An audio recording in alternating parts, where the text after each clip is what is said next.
Hey, Karen Jones here from The Heart Matters with this issue of Scrumptious Relationships.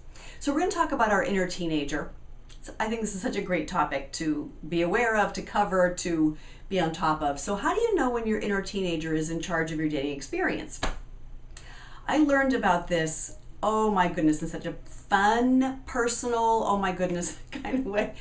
So 26 years ago or so, when I was going through this process of identifying what it was that I required, absolute non-negotiable requirements in a man, and one of the things that ended up on my list was that he be successful and recognized for what he does. And which is a good thing to do. I kicked the tires on everything on my list. Why is it there? What's the experience that I'm seeking? What is that about for me?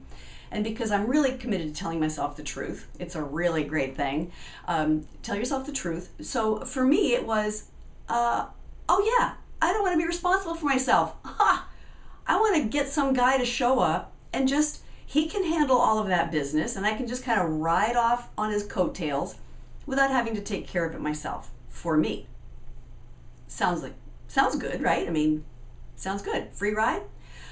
Except if, and I was aware of this, if my teenager were the one who were building this part of my future, all right, what do teenagers, what are they like? What do we accuse them of all the time?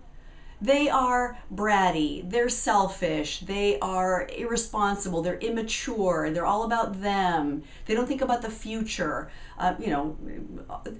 Really, we don't want that part of us. I mean, we all have that part of us. We don't want her building our future. She's not about the future. She's about what feels good right now.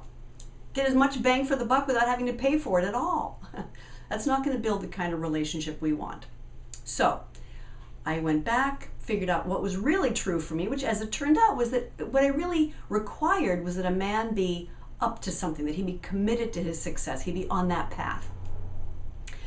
By the way, exactly where I was, and lo and behold, very shortly after I did that work, I ended up with my now wonderful, amazing husband, Craig. So I'm a big fan of this process. So do your blueprint and make sure that there is not any part of it that your teenager is actually in charge of. And if it is happening, which is okay, but if it is, just get her out of the picture, appreciate her input and her fun love of fun, do the work so that you're clear that this is coming from your highest and best self. Okay, so go back, check out your list, see where it's all coming from, and if the teenager has put it there, get it changed. All right, until next time, have a great couple of weeks.